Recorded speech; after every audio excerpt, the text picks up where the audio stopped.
भाई जो गुरु वचन पे डट गे रकट गे फंद 84 के, कट गे फंद 84 के, रकट गे फंद 84। अब ये सत्संग चल रहा था।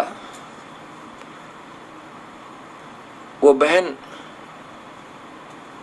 धर्मवती पत्नी श्री सेठ दामोदर काशी वाली, और वो बहन, वो प्यारी आत्मा, प्रभु की नेक आत्मा इस सत्संग को सुन रही थी।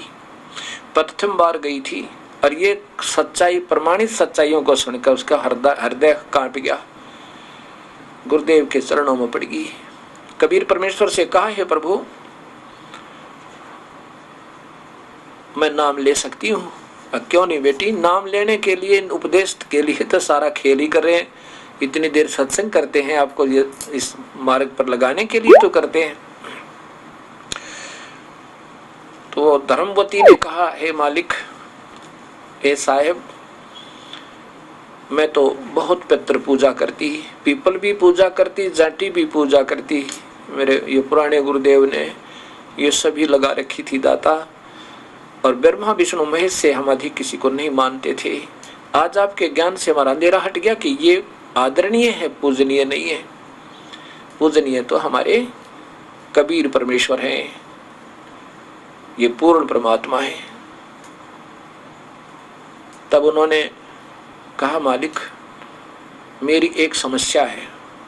धर्मवती पूछने लगी, प्रभु मेरी एक समस्या है कि मैंने अपने पति से नहीं पूछा, वो विदेश गया हुआ है, जहाजों से व्यापार करता है मेरा सेठ, मेरा पति। वो बाहर गए हुए हैं अपने कोई बिजनेस व्यापार के लिए,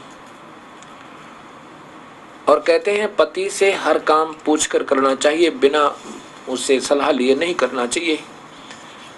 दाता मैं उनसे पूछ नहीं सकती, वो बहुत दूर गए हुए, और मेरी आत्मा ऐसा कह रही है कि मैं बाहर जब निकलूं, जब मैं नाम ले लूं, ना भरोसा दे ही का, जैसा आप बता रहे थे, विनस जावच नुमा, और श्वास उसास में नाम जपो भाई और जतन कथुना। परमेश्वर ये समस्या मेरी हल करो।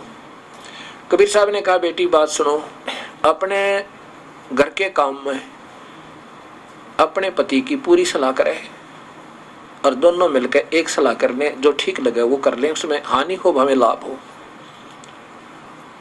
और ये है आत्म कल्याण का मार्ग। इस आत्म कल्याण के मार्ग में किसी की सलाह की कति आवश्यकता नहीं, और यदि आपके समझ में आ गया, आप नाम ले लो।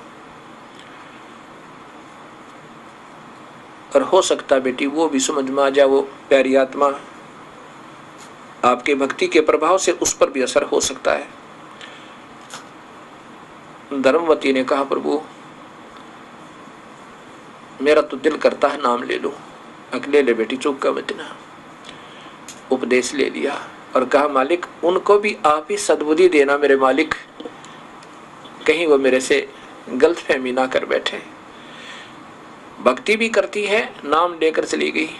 और कबीर साहब ने कहा, बेटी आज के बाद अन्य पूजा नहीं करेगी, जो मैंने बता दिया वही करेगी। अग्जी वही करूंगी दाता, जो तुम कहोगे वही करूंगी, आपके चरणों में रहूंगी।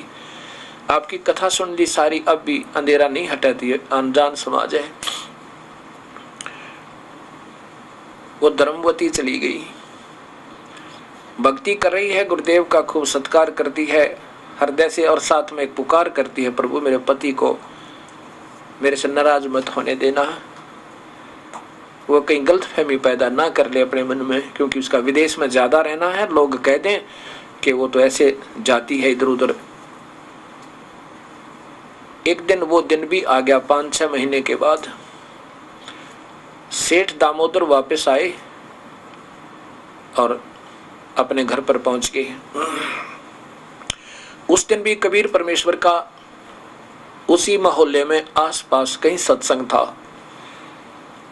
सेठ जी का बाहर से आना हो गया और धर्मवती की तैयारी सत्संग में जाने की थी। अब धर्मवती सेठ दामोदर की पत्नी मन में ये सोच रही थी कि एक बार मेरा पति यदि उस प्रभु कबीर साहब के, उस गुरुदेव के वचन सुन लेगा, ये तो मेरे से भी अच्छी आत्मा का व्यक्ति है, ये तुरंत स्वीकार करेगा। ये तो नाम ही ले ले शायद है, और नहीं भी नाम लेगा तो कम से कम वहां सत्संग में जाकर ये देख लेगा कि हम किस तरह रहते हैं, इसकी गलत फहमी कोई पैदा ना कर दे, कहीं हमारा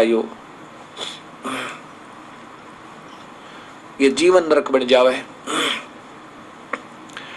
इस उद्देश्य को लेकर के अपने पति से कहती है, जब वो खाना खाने लगा, खाना जब उसने खा लिया, जब कहा कि मैंने एक गलती कर दी, धर्मवती ने अपने पति दामोदर जी से कहा कि मैंने एक गलती कर दी, आप नाराज तो नहीं हो गए? सेठ दामोदर ने कहा कि मुझे विश्वास अपनी पत्नी पर, ऐसी गलती नहीं कर सकती जो अक्षमा के योग्य ना हो। बताओ क्या बात है? मैंने तो वास्तव में गलती कर दी, आपसे बिना पूछे। और गुरुदेव आए हुए थे, यहाँ पर सत्संग कर रहे थे पड़ोस में, मुझे तो बहुत ही अच्छा लगा, मैंने तो नाम दान ले लिया, आपसे बगैर पूछे ले लिया। दामोदर सेठ बड़ा प्रसन्न हुआ और कहा कि भाग उदय हो गया तेरा। कहते हैं गुरु के बिन तो मुक्ति होती ही नहीं, ये तो सभी कहते हैं बहुत अच्छा किया, बहुत बढ़िया किया, इसमें कोई नाराज होने की बात है। अब धर्मवती ने सोचा एक प्रॉब्लम तो सोल्व हुई, एक समस्या तो गई। अब दूसरी ये है कि हो सकता कोई इसको इधर उधर कह दे कि तो ऐसी है, रातों जाती है, फलान है, पता नहीं के मन में आ जावे। और एक बार ये सत्संग देख लेगा, वहाँ का रहन सहन तो देख ले कम से कम, हम कैसे जाते हैं, कैसे बहन भाई के रूप में वहाँ रहते हैं, कैसे सेवा करते हैं, तो फिर ये किसी की नहीं मानता, इतना दृढ़ निश्चय वाला व्यक्ति है। तो इस उद्देश्य को अगर सत्संग सुन लिया तो नाम ले ले, अच्छा वो भी हो सके, और नहीं तो मन में ये भ्रमना ना होगी। इस उद्देश्य से काफी आग्रह किया कि आज फिर सत्संग है। धर्मवती कह रही है सेठ दामोदर ने कि आज फिर सत्संग है, और मुझे आमंत्रित किया भक्तों ने, और मुझे वहां जाना है, मेरी साथ की सखी सहेली सभी जा चुकी हैं, आप मेरे साथ चलोगे? अब दामोदर कहने लगा कि मैं थका हारा आया हूं और वहां जाते ही मुझे निद्रा आएगी, सत्संग में सोना उचित नहीं होता, आप जाओ और ठीक है मैं विश्राम कर लेता हूँ। वह कहने लगी ऐसा है ना, एक बार आप देख आओ हम कैसे रहते हैं, कहीं आपको गलतफहमी ना हो जाए। वो कहने लगा ऐसी कोई बात नहीं, मुझे विश्वास आप पर, फिर भी आप एक बार चल पड़ोगे ना। और दूसरी बात, मेरा कोई साथी नहीं, बहन या सब जा चुकी हैं सहेलियां। भाव ये है मेरा कहने का कि उसने मना लिया उसको, सेठ को। यह भी भाग्योदय होता है जीव का कि सत्संग में चाहे कोई जानबूझ कर आ जाए और चाहे अनजान पड़े में, उस पर असर अवश्य होगा पुण्यात्मा पे। अब अग्नि पर हाथ से जान कर रख दो और चाहे अनजाने में रखा जाए, उसका स्वभाव वो अवश्य प्रयोग करेगी, उसका प्रभाव अवश्य होगा। दामोदर जी पहुंच गए। अब सत्संग फिर शुरू हुआ।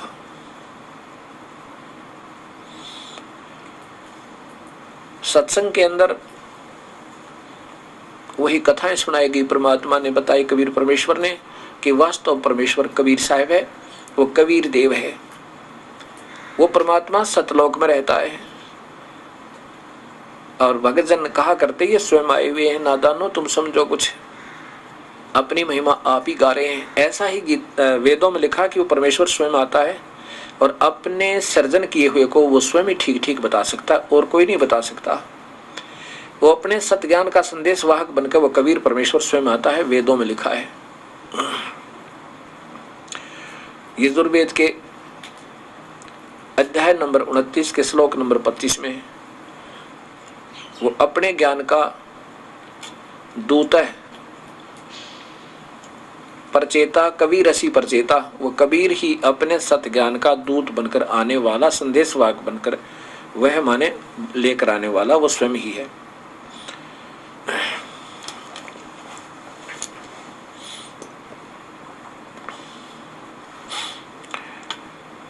अब सत्संग के अंदर पूरी सृष्टि रचना सुनाई।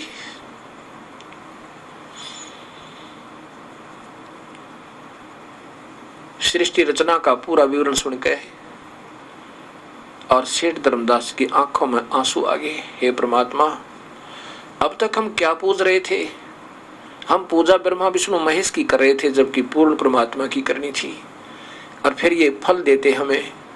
अब हमने सारी गलत साधना कर रखी है। उसी दिन फैसला ले लिया।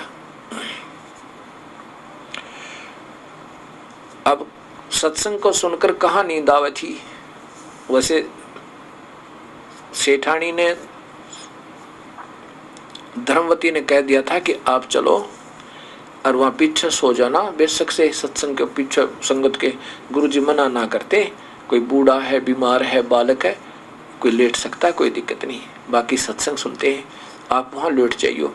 अब जब सेठ जी वहां पहुंचे, सुने प्रवचन परमेश्वर के, अब काहे की नींद आवे थी। उसका तो सर्दी सी लगे और सारा शरीर कांपे, हृदय में गदगद होए। पुण्य आत्मा को शीघ्र असर हो जाता है। नाम ले लिया, कहने लगा प्रभु मैं नाम, अपनी पत्नी से कहा सत्संग समापन के बाद, क्या मुझे भी नाम मिल सकता है। अब धर्मवती बड़ी प्रसन्न हुई, कहने लगी गुरुदेव से आज्ञा लेनी पड़ेगी, पूछ लेती हूँ, उनकी रजा हो जा तो हो भी जावे। दामोदर कहने लगा मैं नाम लेकर जाऊंगा, मैं खाली नहीं जा सकता, पूछ ले गुरुदेव तो मेरा कल्याण कर दे। तब धर्मवती आई और कहने लगी महाराज जी आपका दास आया हुआ है और सेठ जी आया हुआ है। कबीर साहब ने कहा ठीक है बेटी, बहुत अच्छा हुआ। और कहने लगी महाराज जी एक और कृपा होगी आपकी। वो कहता मैं नाम लेना चाहता हूँ। कबीर साहब ने कहा बेटी तेरे भाग उदय हो गए। अगर पूरा परिवार सतगुरु के चरणों में आ जावे तो कहना ही क्या, फिर तो काल को स्थान ही नहीं मिलेगा घुसने का। तो बुला लूं महाराज जी। बुला ले बेटी। उसको दामोदर सेठ को बुला लिया और कबीर साहब ने कहा भाई बात सुन ले सेठ जी, आपको इन अनजान संतों ने ज्यादा ही अज्ञान अंधेरे में डाला हुआ होता है। तुम धार्मिक व्यक्ति होते हो, प्रभु से डरने वाले होते हो और नाना प्रकार की पूजाएं में व्यर्थ कर रहे हो, अपना जीवन व्यर्थ कर रहे हो। उपदेश लेने के बाद अन्य पूजा नहीं करोगे, ये नियम है हमारा। एक दिन भी अन्य पूजा कर ली तो ये नाम समाप्त हो जाएगा। 100 वर्ष तक सतगुरु पूजा, एक दिन आन उपासी, वो अपराधी आत्मा फिर पड़े काल की फांसी।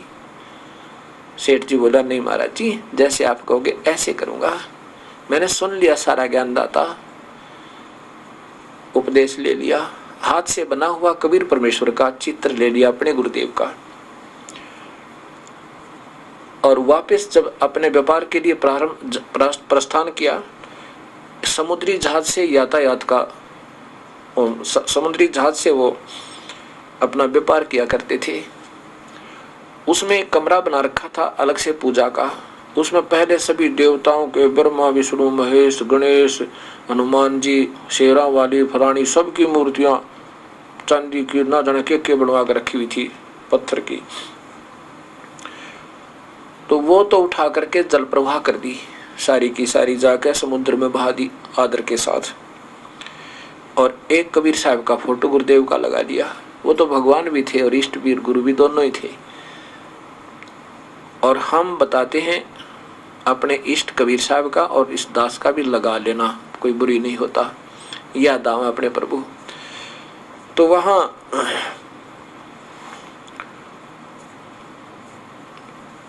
अपनी पूजा जो गुरुदेव ने बताई थी वैसे प्रारंभ कर दी।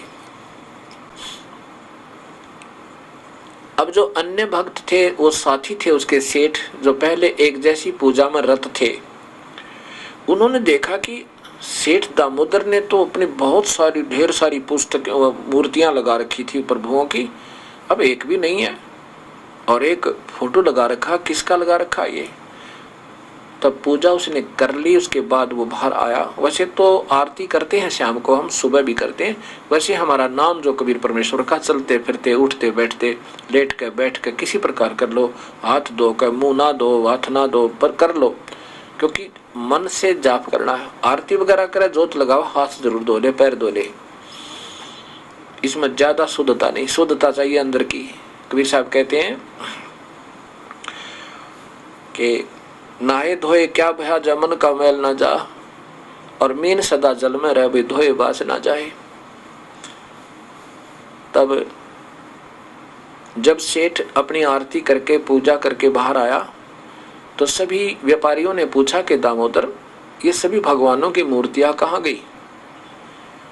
जब दामोदर ने कहा कि एक साधे सब सदै सब साधे सब जावे और माली सींचे मूल को तो फले फूले गावे। एक साधे सब सदै और सब साधे सब जावे, माली सींचे मूल को, ये मूल है। इस एक की पूजा से सब की पूजा हो जाती है। एक है साधे सब सदै और सब साधे सब जावे। सब कैसे साधे और एक कैसे साधे? एक तो ये देख लिया आपने, और ये सब साधे सब जावे, ये सब साधन थे, ये हमारा भक्ति रूपी पौधा व्यर्थ हो जाएगा। ये देवी देवता ट्रेनी भी कहते ब्रह्मा विष्णु महेश और अन्य देवताओं की पूजा गीता में व्रत किया है 7वें अध्याय के 12 से लेकर और 24-25 श्लोक तक। ये सब साधे सब जावे, ये सूख जाएगा सारा पौधा। एक का साधे सब सदै सब साधे सब जावे और माली सींचे मूल को फिर फले फूले अघावे। यानी बहुत अच्छी तरह माली सींचे मूल को, ये मूल है, ये सींचना हमने। ये माली सींचे मूल को फिर फले फूले गावे, यानी बहुत अच्छी तरह हमारा भक्ति रूपी पौधा फिर प्रफुल्लित हो जाएगा।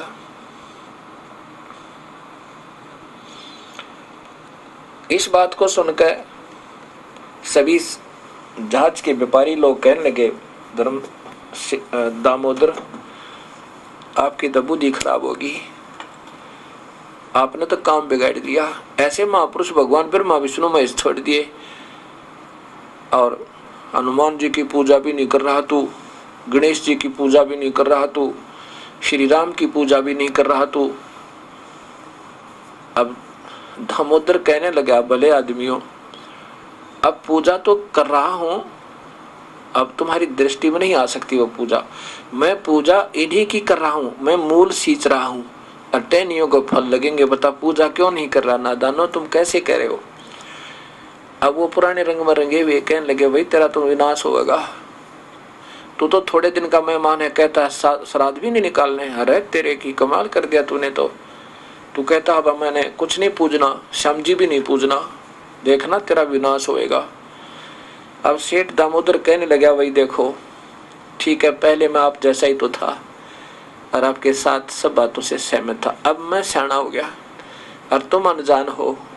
अब पौधे क्या जब सिंचाई जड़ को करेंगे, पौधा हो ही नहीं सकता खराब। पौधा तो हमने खराब कर रखा था उल्टी पूजा करके, शास्त्र विरुद्ध साधना थे। अब कहने लगे क्या है ये, किसकी मूर्ति रखी? कि ये मेरे गुरुदेव भगवान की। कौन है तेरा गुरुदेव? के कबीर। ये उन्होंने भी सुन रखा था कि वो कबीर जुलाहा जो है, अन्य सेठों ने भी सुन रखा था कि कबीर जुलाहा है, वो नाम देता है, वो धानक। तो बस अन्य सेठ कहने लगे, दामोदर फूटे भाग तेरे, उस जुलाहे से नाम ले लिया तूने। अरे तेरे की ऐसे ऐसे महापुरुष छोड़ दिए तूने, हनुमान जी को छोड़ा, देखो द्रोणागिरी को उठा लाया, श्री कृष्ण जी को त्याग दिया जिसने गोवर्धन को उठा लिया।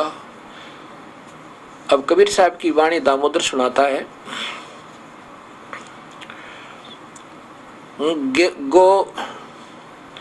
गोवर्धन कृष्ण ने धारो, द्रोणागिरी हनुमंत, शेष नाग सब सृष्टि उठारो, इनमें कौन भगवंत। यदि तुम वजन के उठाने से भगवान मानते हो, भगवान श्री कृष्ण ने ये गोवर्धन गिरिराज उठाया था और हनुमान जी ने द्रोणागिरी पर पहाड़ उठा लिया, और शेष नाग को तुम कह रहे हो, अनजान संत तुम्हारे कहते हैं शेष नाग सारी सृष्टि को अपने सिर पे रखा हुआ है। वैसे तो ऐसा नहीं है, लेकिन उनके दिए हुए ज्ञान के आधार पर मालिक ने बताया है।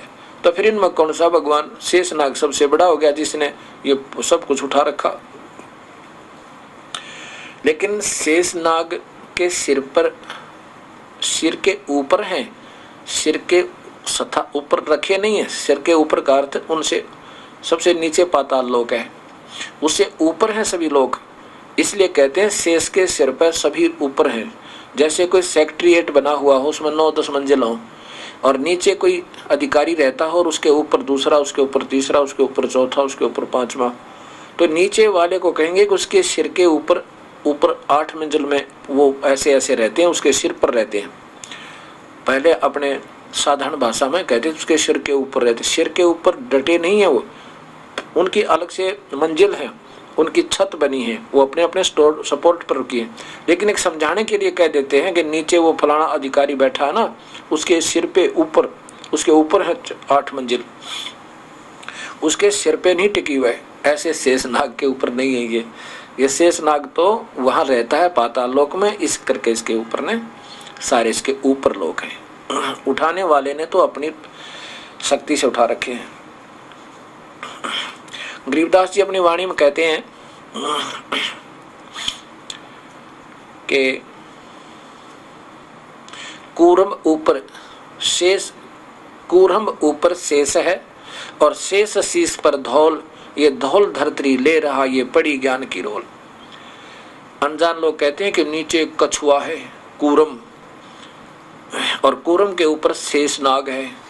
शेषनाग के सिर पर एक बैल खड़ा, पहले बकाया करते हमने, उस बैल के कहते हैं 1.5 सींग है, एक छोटा एक बड़ा। भूकंप आता है ना, जब एक सींग से दूसरे सींग पर पृथ्वी पर रखता है ना, तब ये ऐसे हिलती है सारी, ऐसे बकाया करते। तो गरीबदास जी कहते हैं मान लीजिए तुम्हारी बात ऐसे ही है, तो कूरम ऊपर शेष है, शेष शीश पर धौल, ये धौल धरती ले रहा ये पड़ी ज्ञान की रोल। मान लीजिए वो कूरम किसके ऊपर है, फिर नीचे जो कछुआ है वो किसके ऊपर है, वो कूरम किसके आश्रय, और ये कौन शरण है शेष। ये तो बटक बीज विस्तार है, कोई समझेगा नरेश। जैसे ये उल्टा लटका हुआ वृक्ष है अर्जुन 15वें अध्याय पवित्र गीता जी के में, और कहा कि ऐसा ही नहीं है जैसा लगे, इसका आदि और अंत नहीं है। इसको तो कोई सत्य ज्ञान बताने वाला ही, उस सत्य सूक्ष्म वेद वाले ज्ञान तक ही इसको जाना जा सकता है, पूर्ण रूप से वही बता सकता है। और वही पूर्ण ज्ञानी है जो इस सृष्टि रूपी वृक्ष को ढंग से जानता है, वो वेदवित है, वो वेदवित है। बताओ, तो तब कहा कि फिर कूर्म किस पे भाई, ये तो कोई ज्ञान नरेश माने पूर्ण ज्ञानी तत्वदर्शी संत ही समझा सकता है, वही समझ सकता है।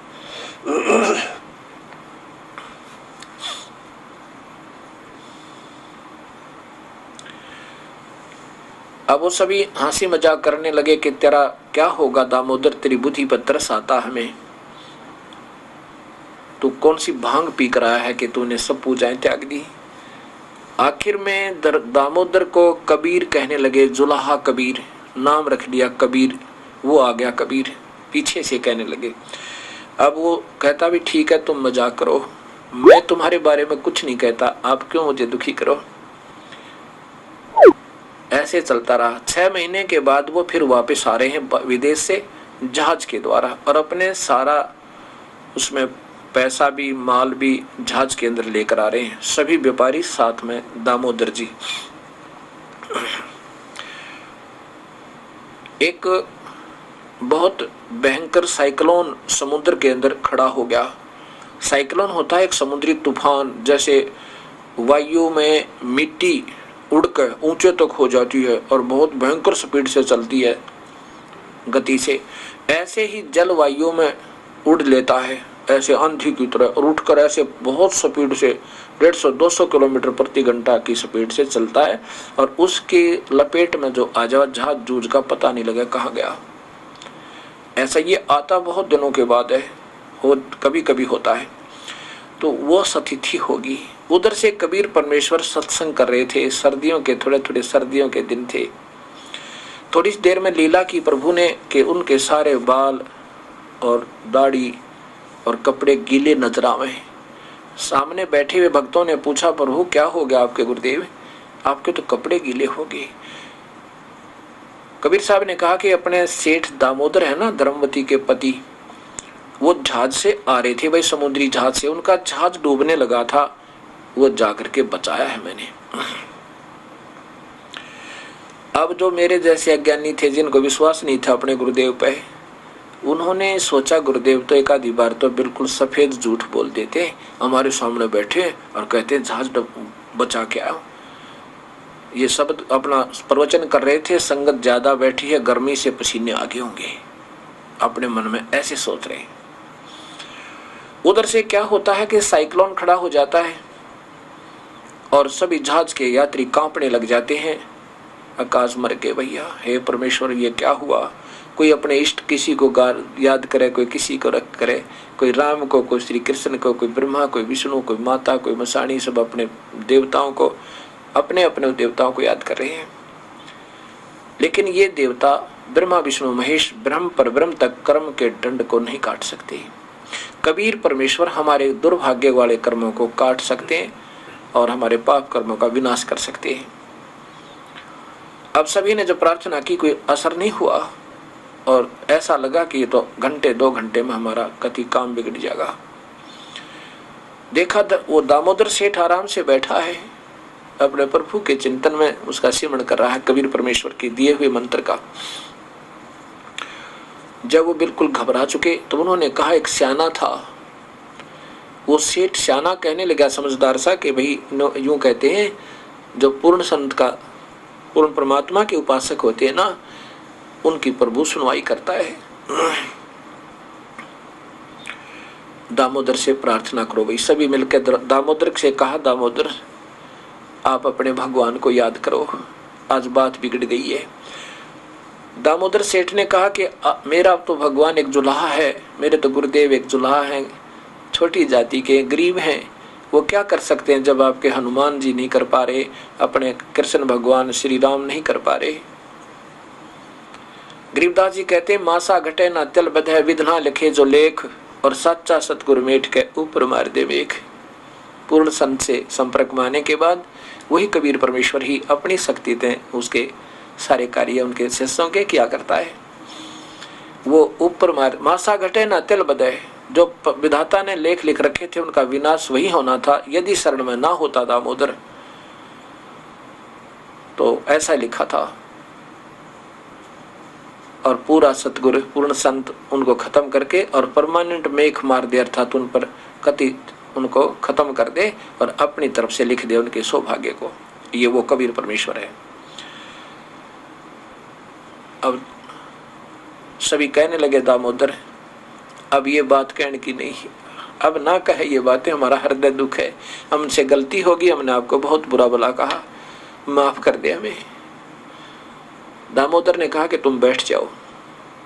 वो बैठ गया। वो कहने लगे, बैठा नहीं जाता, कैसे बैठ जाए, अब बैठ जाओ, बैठ जाओ, प्रभु पर विश्वास रखो, अपने कबीर परमेश्वर पे, उस पूर्ण ब्रह्म पे।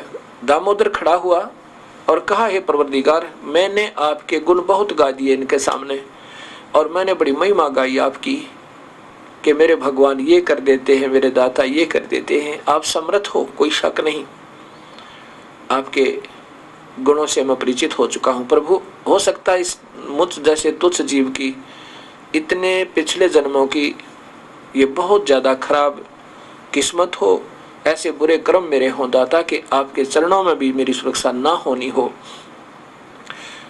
और मेरी मृत्यु ऐसे लिखी हो। हे मालिक, मुझ नीच के कारण मेरे भगवान की बेइज्जती होगी, दाता आज रक्षा कर दो, आज रक्षा कर लो, और बाद में चाहे मुझे कुत्तेआड़ी मौत मार देना, मैं तैयार हूँ मालिक, मेरे कारण आपकी आज बेइज्जती होगी। इतना कहकर बेहोश हो गए, हृदय तो पुकार गए और गिर गए। जो ही वो बेहोश हुआ, इतनी देर में उस समुद्री तूफान बहुत नजदीक आ गया था, वहीं का वहीं एकदम ऐसे नीचे हो गया जैसे समुद्र में हलचल भी नहीं है। बोलो कबीर परमेश्वर की जय। अब देखा सभी यात्रियों ने कि ये तो बिल्कुल विनाश होने वाला था और एकदम रुक गया, जैसे ब्रेक ला दिया करे। ब्रेक में भी गाड़ी कुछ थोड़ी बहुत जा सकती है, 20, 30, 50 फुट, लेकिन वहीं का वहीं रुक गया। और सब ने दामोदर सेठ को होश में लाए, उसके छींटे लगाए पानी के, और कहा, दामोदर आज रक्षा कर दी आपके भगवान ने हम सब प्राणियों की। उसको कंधे पर बैठा लिया दामोदर को, कहता, बोलो दामोदर की जय। दामोदर सेठ ने कहा कि नहीं, जय बोलो मेरे कबीर भगवान की, जिसने आज हमें जीवन दान दिया। सभी यात्रियों ने कहा कि हम चलकर आज नाम लेकर ही घर में जाएंगे, नहीं तो हम नहीं जाएंगे। अब जैसे हफ्ते 2-4 दिन में, हफ्ते में वो पहुंचे अपने काशी में। वहां पहुंचे तो उस दिन भी रात्रि का सत्संग था। कबीर परमेश्वर सत्संग कर रहे थे। सभी जहाज के यात्री दामोदर के साथ सीधे वहां पहुंचे, गुरुदेव की झोपड़ी के पास जहां सत्संग हो रहा था। अब बाहर से सभी कह रहे हैं, वो जहाज के यात्री, जय हो कबीर साहब की, जय हो बंदी छड़ की, बड़ी दया करी मेरे दाता, आपने हमारी जीवन दान दिया है। कबीर साहब जानी जान थे, अंतर्यामी थे। वो कहने लगे, अभी बाहर कौन बोल रहा है, पता करियो, सत्संग से बाहर कौन, क्या शोर हो रहा है। भगत जन उठ कर गए, उन्होंने देखा, क्योंकि दामोदर सेठ जब व्यापार में गया था तो कई महीने, 1 महीना रुका था, रोज आता था, वो सब जानते थे। उन्होंने आकर बताया कि सेठ दामोदर के साथ कुछ सेठ आए हैं और वो नाम दान लेना चाहते हैं प्रभु आपसे। कबीर साहब ने कहा, बुला लो। अंदर जब आए साहब के पास सत्संग के स्थल पर, कहे, हे प्रभु, आपने हमारा जीवन दान कर दिया, आपने हमारी रक्षा करी। आज आपकी दया से, आपके प्यारे भक्त दामोदर के प्रार्थना से आपने हमारे जीवन दान किया, हमारे जान और माल की रक्षा की। वो तो अंतर्यामी थे, वो जाने थे, फिर भी उनके मुख से कहना चाहते थे ताकि अन्य संगत जो अधूरे सुधूरे शिष्य हैं, इनका भी मन परिपक्व हो जावे, इनका दृढ़ विश्वास बने इस दास पे, उस कबीर परमेश्वर पे। भी बात बताओ क्या है। जब उन्होंने सारी कहानी बताई, दाता ऐसे ऐसे हो गई थी, समुद्री तूफान में हमारा जहाज उसके फेंट में आने वाला था, और आपके ने ऐसी दया करी, इस दामोदर की पुकार से आप मालिक जो का तो रोक दिया। अब वो जो भक्त आत्मा अधूरे थे, सत्संगी वहां रहते थे, भगतजन सुनते थे सत्संग को और कह रहे थे कि साहब तो वैसे झूठ बोल रहे हैं, सफेद हमारे सामने बैठे हैं और काहे को जहाज बचाया होगा। उस दिन उनकी आंखों में पानी आ गया। उन्होंने भी अक्षमा याचना की, दाता हमारे से गलती होगी, हमारे अंदर एक मन में खोट आया था मेरे प्रभु। कबीर साहब ने कहा, बेटा यही तो बीमारी है, ये काल आपको अपने जाल से नहीं निकलने देता, कुछ ना कुछ मन में मुटाव बना ही देता है। बेटा कभी मत लाना गुरुदेव के प्रति। गुरु मानुष कर जाने ते नर कहिए अंधे, होवे दुखी संसार में आगे यम के फंदे। सभी सेठों ने, व्यापारियों ने नाम लिया, उनके रिश्तेदारों ने लिया, उनके बच्चों ने ले लिया। ऐसे कबीर परमेश्वर के 64 लाख शिष्य हो गए थे।